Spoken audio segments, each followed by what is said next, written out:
Hello and welcome back to Football Manager 2017. We're back up to third again. Bournemouth, Arsenal, Liverpool all dropped below us once again. West Ham are somehow up there. I think it's probably because of Javier Hernandez. The reason why we're back up to third, only a couple of games have been played and we've won them both. So yeah, 2 games, Burnley and Leicester. 2-0 victory against Burnley, Gabbiadini and Nathan Redmond who came off the bench. And then a 5-1 victory over Leicester. 4 goals for Manolo Gabbiadini. He's now got 10 in the league. I think 15 overall all season. He is on fire. So that's the reason why we're back up to third place. Up next is... It's not going to be an easy game. It's the EFL Cup quarterfinal. I'm going to stick to my guns. I'm still going to play the kids. I'm going to stick with playing the youth players or younger players. And then we've got Bournemouth in the league, which... in theory is a derby match, but as a Southampton fan, Bournemouth-Southampton is not a derby, Southampton-Portsmouth is a derby. It's only a derby because Bournemouth has no other clubs to have a derby match with, if that makes sense. It doesn't make sense. If it does make sense, you understand me better than I do. Because of the lack of options in ball-winning midfield, or just central midfield, I'm actually training up a couple of players to be central midfielders. One of them is Sam McQueen. He's very well rounded. He's actually better attacking than he is defending. So I'm training him up as a central midfielder. He's 5'11". Like, he's not small. He's actually very tall compared to me. He's bloody massive. So I'm thinking he can make a decent job in central midfield.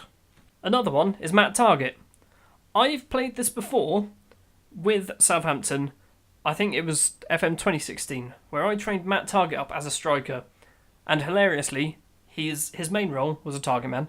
But I'm thinking, again, much like McQueen, that guy, he's very, very well rounded. He's much more defensive, but again, he can do the job. So I'm training them both up. They could probably get games in the under 23s more so than the league, but hopefully by the end of the season they'll do well. Final bit of admin: Ben Rothorn. He's gone from 1 determination to 4 determination in the space of 4 months. Look at him go. He's such an inspiration. The second trip up to Anfield of the season. This time, EFL Cup quarter-final. So far, Manchester United are 3-1 up, or have knocked out Stoke. It's quarter-final, isn't it? It's literally one game and that's it. So Manchester United and Chelsea are through. Arsenal play Derby. We play Liverpool. It's not looking good if we're planning on winning this thing. Lineup is sorted. It's a much different lineup to what you normally see. Same formation. I say much different. It's not too different. Alex McCarthy in goal. He's played every single EFL Cup game. Jan Valery in right back. Once again, played every single EFL Cup game. Yoshida and Wesley in the middle. Ryan Bertrand in left back. Callum Slattery, Stephen Davis and Oriel Romeu in midfield. Tadic as the advanced playmaker. And Marcus Barnes and Manolo Gabbiadini up front. Who's got... How many has he got in this competition? 10 in the league, 5 in the EFL Cup. And 3 assists. He's basically like propelling me through this entire tournament. I've got quite a strong bench, just in case I need to throw some decent players on, but this should work, hopefully. Gabbiadini is actually joint top scorer in the entire competition as well, and considering the only team still in it out of that lot is Manchester United and Arsenal, if we get through to the next round, he's got a chance of actually winning the Golden Boot. This makes me quite happy. So it seems like Liverpool, much like me, play a slightly rotated side. So no idea who D Ward is. John Flanagan's there, Clavan's in, Robertson, Trent Alexander-Arnold in central midfield apparently, Wijnaldum Lallana's still there. Danny Ings up front. He's actually a transfer target of mine, because I do quite like Danny Ings, but I think he's probably too expensive. And they don't even have a particularly strong subs bench. That's not Gareth Macaulay. It's Glenn Macaulay. Okay, I thought it was Gareth. Assertively... pick up where you left off. I mean, half of these players didn't play in the last game, so maybe that wasn't the best team talk. Wearing our away kit again, because we never seem to wear our home kit in videos, apparently. Valery with the throw-on. Davis. Jan Valery's actually been getting France under 21's caps, or maybe under 19's caps, so he's good. He's very good. Slattery gets the ball. Barnes gets tackled by Wijnaldum, who's played all the way back to Ward. I've got no idea who Ward is, but he's played a long ball forward. Wesley intercepts. Romeo now. Slattery doesn't get there. Danny Ings, he's got no options. He does find Markovic though. Alexander-Arnold. John Flanagan That went off the pitch, didn't it? Doesn't matter. McCarthy's got it in his hands. Romeu plays the ball through Gabbiadini. Marcus Barnes is there. He doesn't go for him. He just goes himself and he hits the side netting. Valerie gets tackled by Robertson. Lallana plays it through. Wesley intercepts but can't control it. And Danny Ings... Luckily, Danny Ings didn't really have too many options apart from go for that. Ward with the goal kick for Liverpool. Markovic is probably going to get there. No, he doesn't. Bertrand gets it, but only as far as Flanagan. Markovic. Wijnaldum. Solanke doesn't get there. Valerie, what is that, Jan? Jan Valerie just smashes it into the corner, and Ward is just going to slowly walk out. Wijnaldum. Wesley. Alexander-Arnold now. Markovic.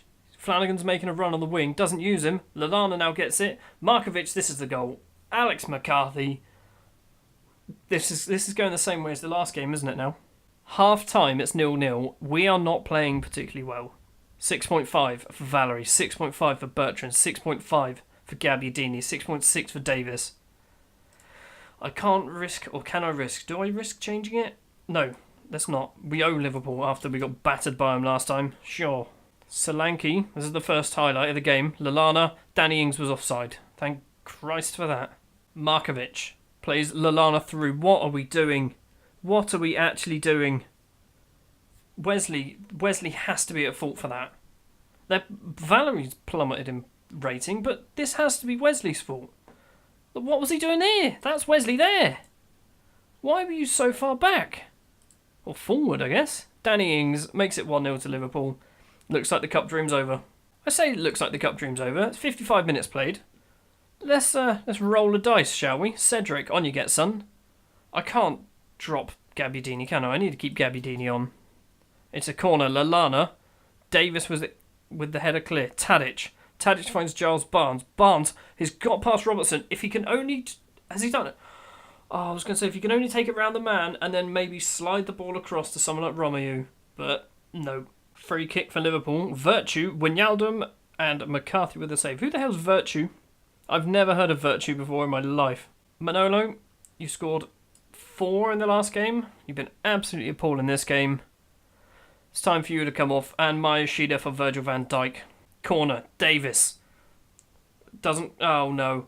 Romeu missed the header. Now Robertson. He's got number 28 as well on the inside. Cedric, though. Can he do anything? Can he do anything here at all? No, he can pass it to Sturridge. Sturridge now runs forward. Markovic. Virtue. Flanagan with acres of space. Danny Ings, it's 2-0. Turn the floodlights off. Send everybody home. This match is over. Flanagan with how much space? He didn't even need the time or the space. And Danny Ings underneath the goalkeeper. Yep, we're going home. We're going home from Anfield again with nothing. Wesley, Virgil, Slattery. Callum Slattery's playing 90 minutes, so's Giles Barnes. That might be part of the problem. Cedric, can he get anywhere? No, he can't. Tadic, though. Davis, Romeu. Charlie Austin has been tackled. Now Markovic is going to be a counter-attack. It's going to be a counter-attack. Sturridge. Danny Ings is in the middle. Bertrand. Okay, Bertrand just assists Danny Ings instead. That's why I need to sign him, because he's scoring a hat-trick against me. So what did Bertrand do here? How did he... Oh, that was... He tried to control it, hit himself in the chest, and then it just came out to Danny Ings by the looks of it. This is still going. It's still going. Danny Ings, get back on your line, goalkeeper. Van Dijk, Tadic. Tadic is having a fight with Clavan. Barnes, Charlie Austin, and Ward makes a save. That's... Okay, we've actually had 4 shots. I was going to say that's the first shot on target, but apparently not. Davis with a corner. Giles Barnes. It's come back out to Davis. Davis, for some reason, rather have a throw on. McCarthy. Whelan. Virgil gets it instead. Bertrand. Romeu. Austin. Tadic. Barnes is through. Tadic can't pass. That is the story of this game. Every single time we get potentially, like, a decent break, we just do something really crap. Barnes. Offside. Austin wasn't offside. Tadic has a perfect shot. 3 clean-cut opportunities, not 1 goal. They've had 2 and scored 3. That's it. It's over. 3-0. That was worse than last time. I'm going to give Bertrand an absolute bollocking. Yep, you were absolutely shocking. You're not even playing the next game. Literally the day after, We play Liverpool and get absolutely battered. Virgil van Dijk wins Player of the Month, and Gabbiadini was second place. I don't get it. Well, I guess it was a cup game. That doesn't count, does it, for Player of the Month awards? It's Derby Day, kind of, for as good as we're going to get in the Premier League. Southampton versus Bournemouth. It's a 1:30 kickoff again, because, you know, we love to be on TV. Actually, this is a much larger game than I originally anticipated. So we're both joint on 27 points. A win here will cement us in third place. 1 point behind Manchester United and West Ham. ? A defeat will mean that we are 3 points behind the top three. Which sounds absolutely insane considering West Ham and Bournemouth will be two of those top three. We're going big today. I think we've got no choice. It's a derby, kind of. I think the game treats it as a derby match. I'm not sure. Or it does for Bournemouth, but not for Southampton. Something strange like that. So, starting lineup, Fraser Forster in goal. Cedric, Van Dijk, Wesley, and a debut for 16-year-old? I think he's 16. 16-year-old, Jake Vokins. Vokins. I will call him a combination of the names. He is replacing Ryan Bertrand, who just had an absolutely appalling game against Liverpool.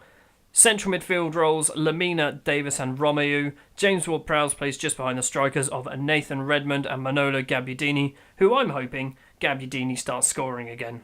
Vokins gets a squad number of 57? No, you can get something better. 27, there you go. Much better.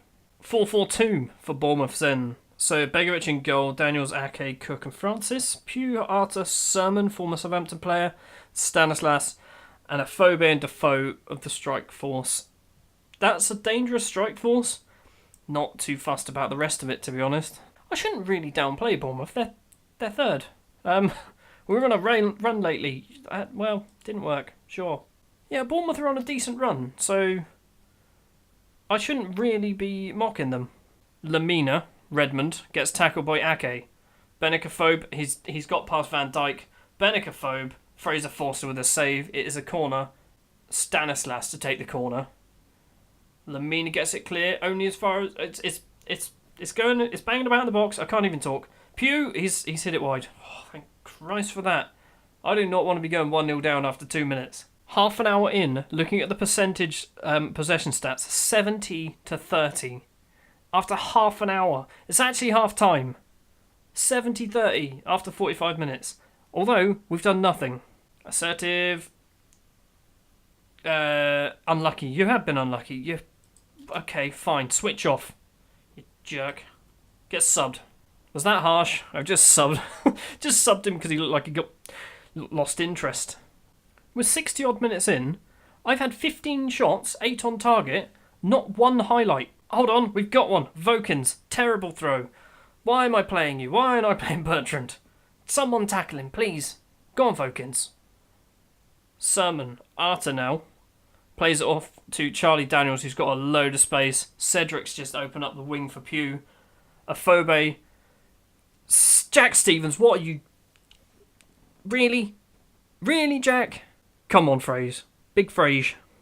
You can do this. 17-10. 17 shots, 10 on target. Fraser Forster concedes a penalty. We are 1-0 down. They've had 4 shots. And one of them was a penalty.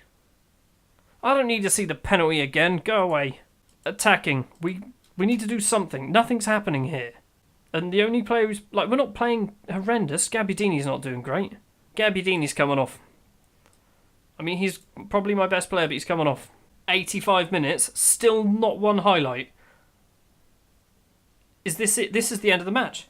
This is actually the end of the game. We've had 27 shots. Not one highlight. What the actual buggery. Angry. That was awful. I think that's the definition of being FM'd, isn't it? So that right there, that is all of the shots that we had for the entire game. Not one of them went in. They're all fairly central. Yeah, quite a few of them are outside the box, actually, which is worrying. Maybe I need to change that. Maybe I need to tell them to stop taking shots from outside the box. But 1, 2, 3, 4, 5, 6, 7 shots inside the penalty area. Maybe 8 if you want to consider that one. That was just not good enough at all. So the worst has happened. We have dropped down to 4th. We're still in the Champions League spot, which, if I'm honest with you, I wasn't expecting to be considering this ever, let alone first season. Bournemouth, obviously, now 3 points clear of us. We've still got a better goal difference, but they've got better points. Up next, I was going to do Swansea West Ham. However, I'm going to do West Ham Newcastle instead. Because, oh come on, this is hardly right. This really annoys me, and this annoys me about real football. I don't often go to games, and by don't often, I mean hardly ever. However, Southampton versus Newcastle, which is probably one of the longest trips in the league. On Boxing Day, Southampton have to travel to Newcastle. On Boxing Day. You want to give us Bournemouth on Boxing Day or a London side, not bloody Newcastle. Anyway, rant over. Next episode will be West Ham and Newcastle, and then the episode after that will be deep in the transfer window. Thank you very much for watching this episode of Football Manager 2017. If you did enjoy, if you wouldn't mind leaving a like. If you want to see more, you can hit the subscribe button. If you want to see me playing more of other things like Fallout 4, The Walking Dead, Wolfenstein, Skyrim, I can't think of all the other Dishonored, things like that, go head over to my other channel, which there's a link in the description, and there's also a button to click at the end of this thing if you're watching on PC and maybe on phones. I don't know. I watch on PC. Thanks for watching, and I'll see you next time.